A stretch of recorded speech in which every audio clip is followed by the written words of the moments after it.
Почему ты не голосуешь? Потому что все министры одинаковые. Неважно, вы это или Бхау, какая разница?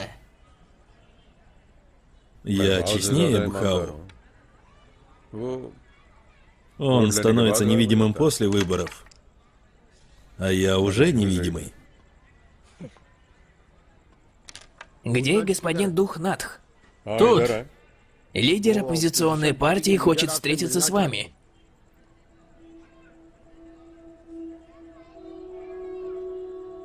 Значит, вы хотите, чтобы я примкнул к вашей партии? Почему ваша партия не выставила кандидата против Бхау? Потому что у нас не было кандидата, подобного вам. И в любом случае наша партия не делает ставку на безнадежную лошадь. Скажите, а вы хоть понимаете, сколько денег и усилий потребуется для выборов? Нет, сэр. Я не знаю, сколько нужно черного нала, чтобы выиграть выборы. Или сколько нужно хулиганов. Ладно, хорошо. А знаете, сколько в вашем округе индусов и сколько мусульман? Сколько из низших каст? Дело в том, что для манипулирования голосами это необходимо знать.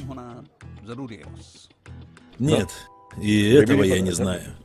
Я лишь знаю, что мои избиратели на 100% индийцы. Сэр, а выкиньте свои принципы в мусорное ведро. Ладно, хорошо. Выкидываю.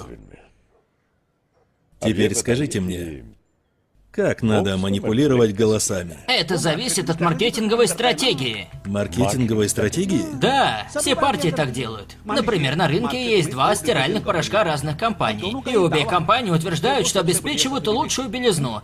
Так какой выберет потребитель? А потребитель выберет тот, чей маркетинг ему понравится. Понятно, понятно, понятно. В политике есть еще одно преимущество. После покупки стирального порошка, даже если он не выполняет обещания, всем приходится довольствоваться им 5 лет. Да.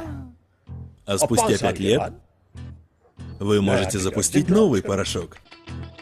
Или старый запустить заново. Как Бхау. С новой формулой. Для большей белизны. Так? Замечательно.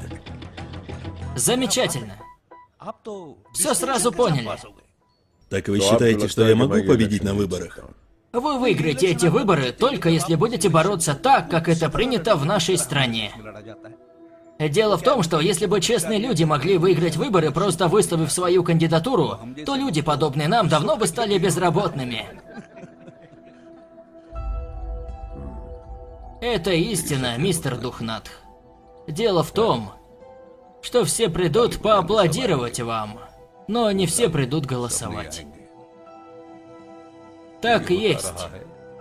И так будет. Они делают из всех дураков во время выборов. Спроси его, он так и будет сам с собой говорить, или хочет что-то нам сказать? Ты расскажешь нам, что случилось? Знаете, почему достойный кандидат не выигрывает? Я вам сейчас расскажу. Вот, возьму 10 орехов. 5 здесь и 5 вот здесь.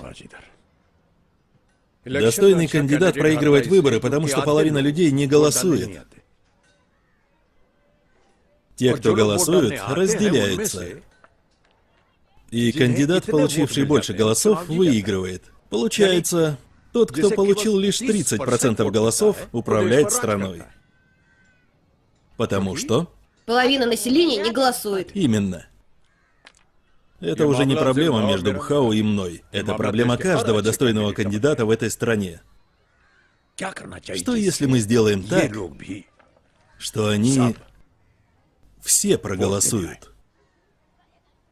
Как нам осуществить такие большие перемены? Надо заставить людей понять.